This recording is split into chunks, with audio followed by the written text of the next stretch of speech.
Dan yang lebih membuat saya kaget adalah dia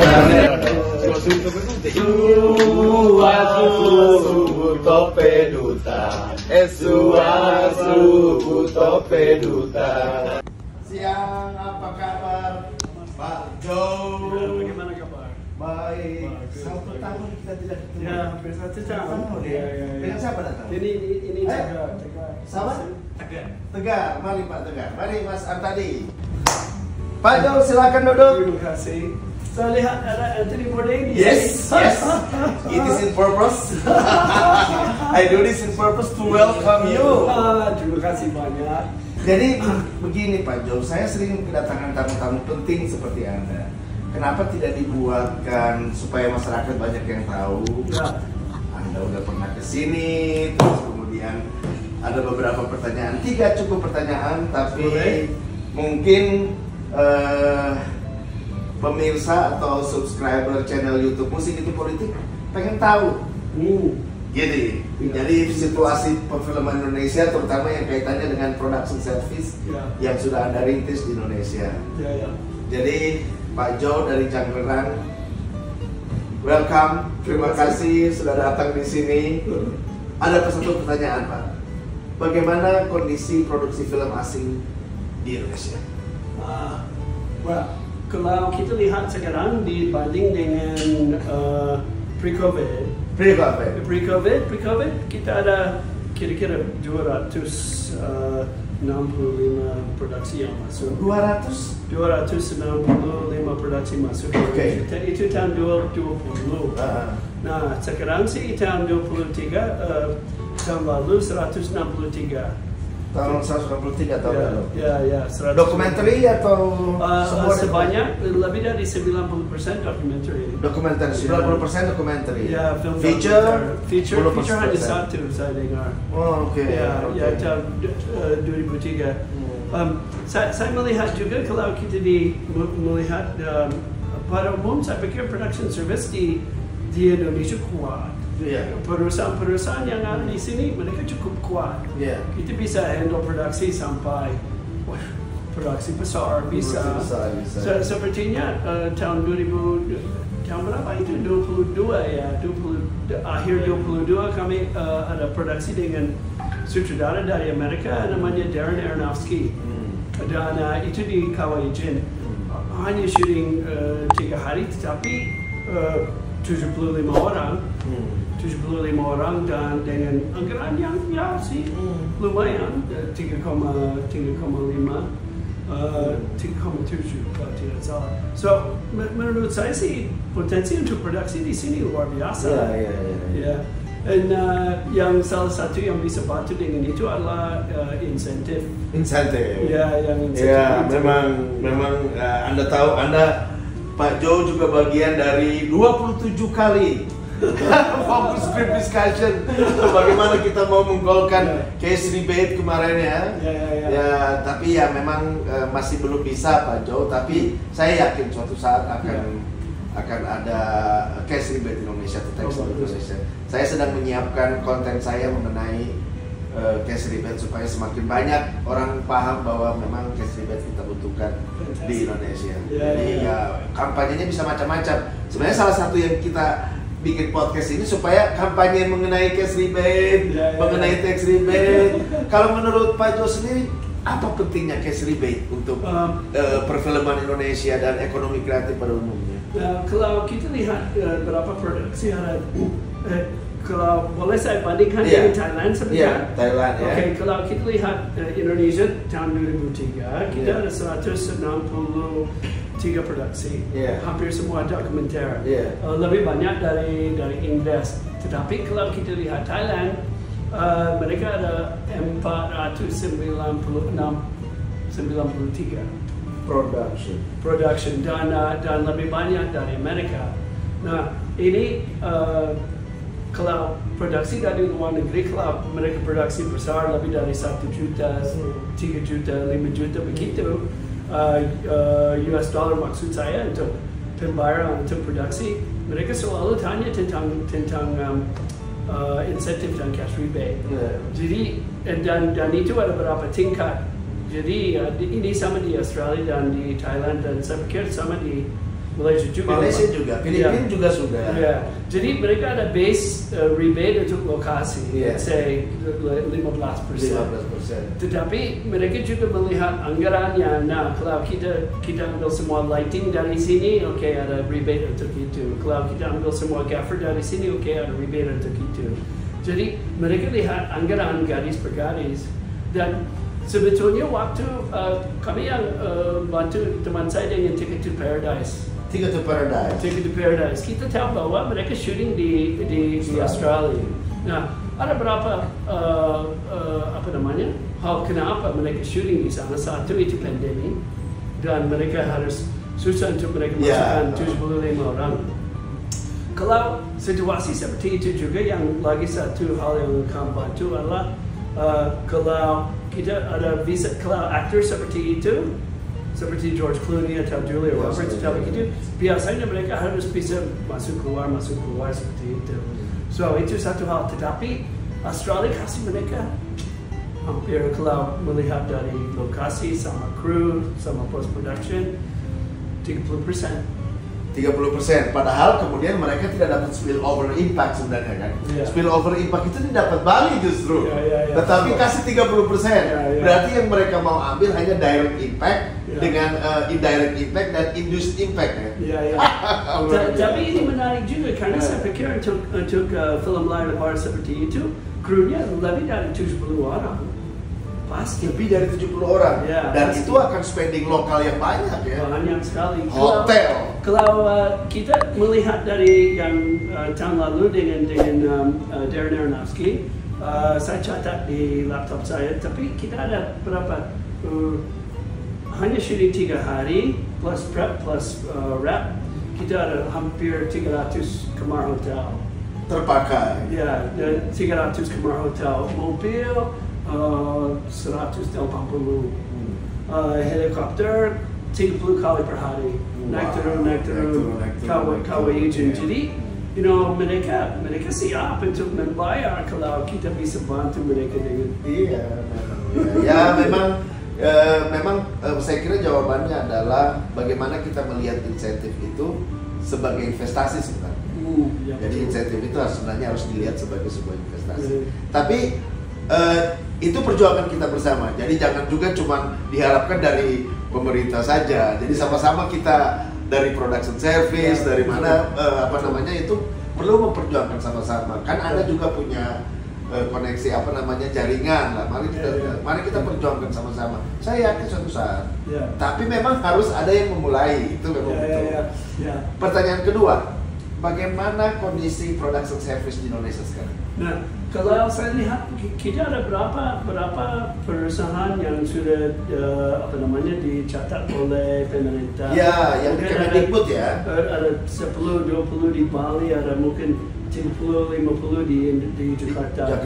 Ada berapa di Jogja juga. Yeah. Saya pikir production service di Indonesia bagus sekali, sekarang kuat sekali juga.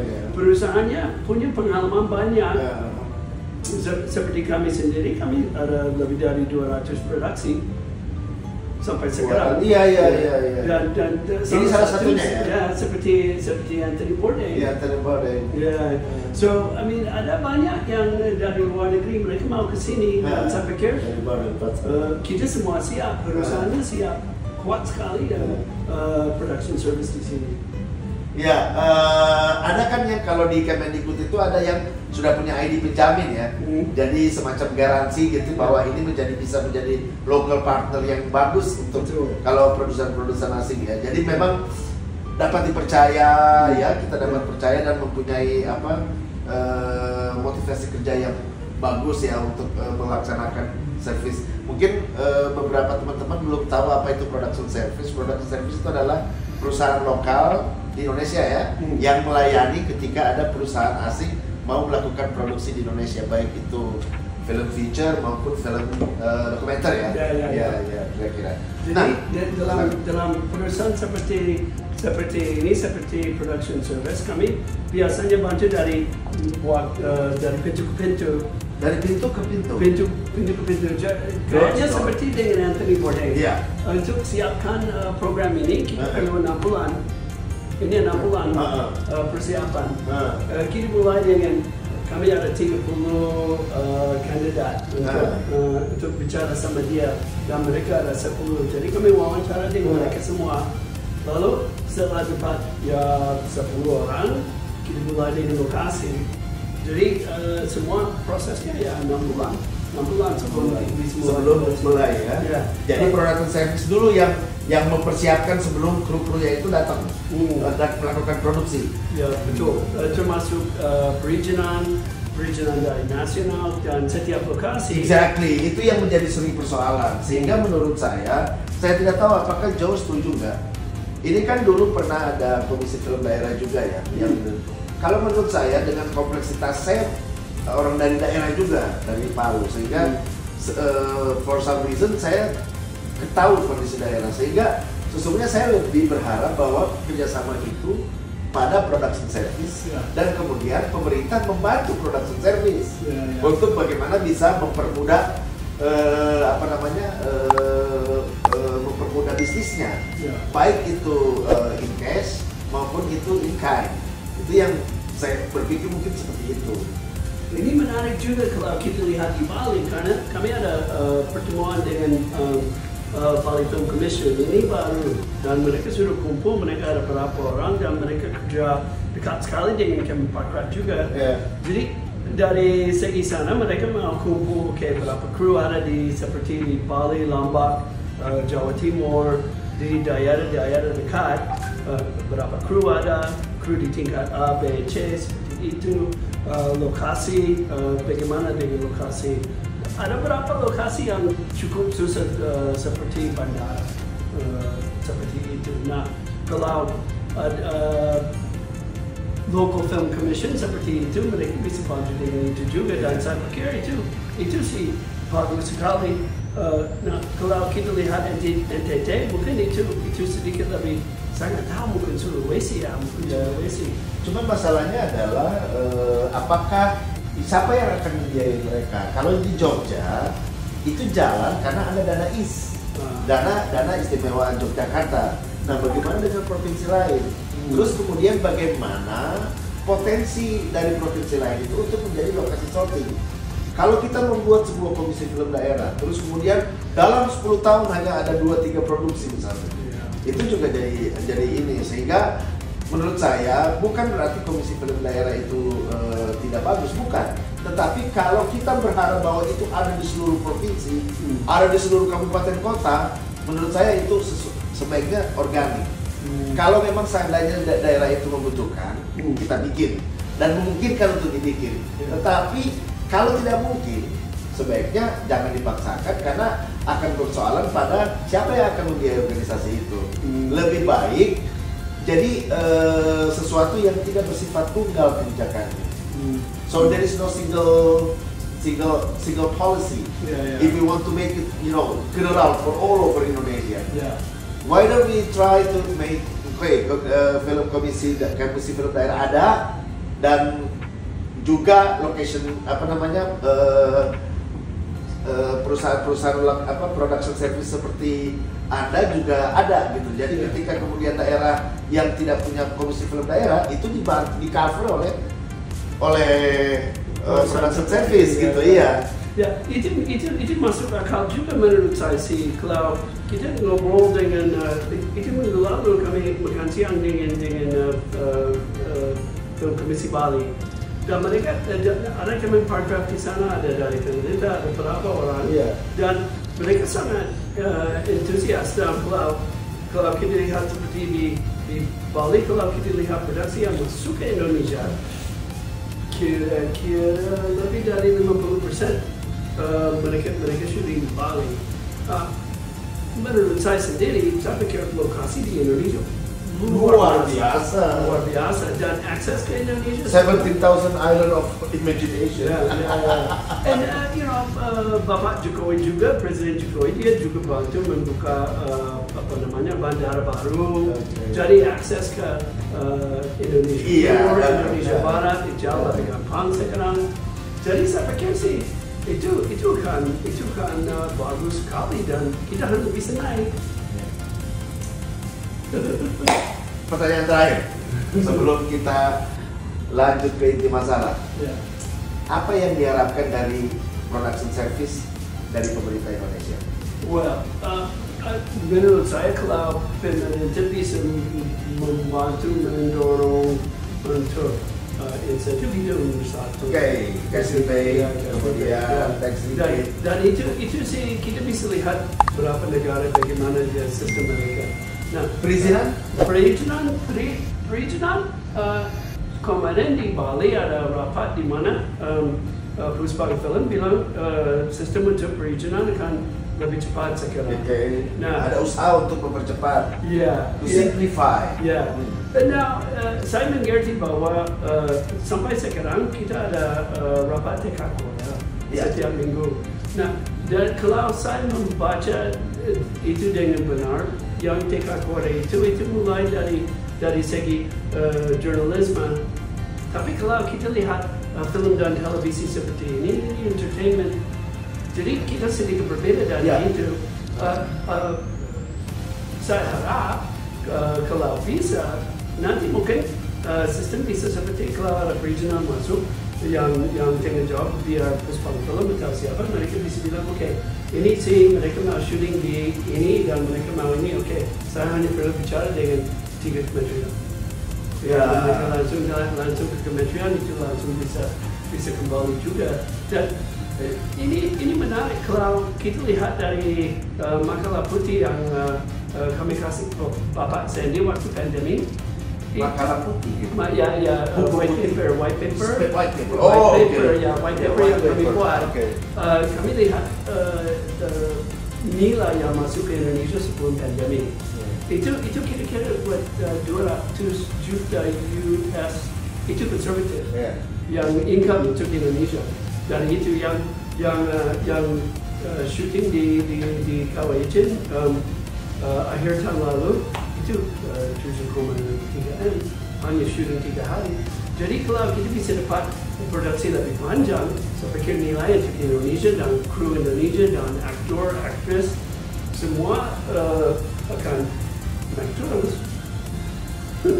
Jadi tax and cash rebate. Yeah. Terus kemudian simplify the permit. Oke. Ada lagi? Saya pikir itu yang Krusial. Ya, yang krusial. Oh, ada lagi satu yang dan mungkin ini sedikit susah, tapi mungkin kita bisa melihat negara lain seperti Thailand. Nah, kalau ada situasi dengan film layar lebar, let's say kayaknya dari Hollywood atau dari Pinewood atau begitu. Nah, biasanya mereka tidak tahu pasti krunya siapa sampai hampir sebelum mereka mulai syuting. Jadi kalau bisa situasi di mana kita bisa dapat visa untuk beberapa kru itu bisa sudah approved, tapi waktu mereka masuk dan ini seperti ini di Johor Bahru. Mari. Hai, Bilens. Ini seperti di studio di Johor Bahru. Waktu mereka masuk, mereka ambil paspor, ada surat kami akan syuting, stamp. Lalu mereka masuk, langsung ambil paspor, langsung dia masuk ke imigrasi. Jadi Kemudahan visa. Ya. Berarti kemudahan visa ya. Ya. Oke, tangkap. Ya. Ya, apalagi? Jadi tadi teks itu aja. Dari Mas Artadi ada yang ingin ditanyakan? Ayo tanya. Enggak, udah. Oke. Terima kasih Mas Jo. Kita dan bisa apa yang disampaikan Pak Jo juga bisa dipahami oleh subscribers dari channel YouTube Musik Itu Politik. Hari ini saya berkopiah karena ini hari Jumat. Agak beda. Sorry. Terima kasih ya. Dan sampai ketemu lagi baku dapat ulang di channel YouTube Musik Itu Politik bersama Joe, Mr. Joe.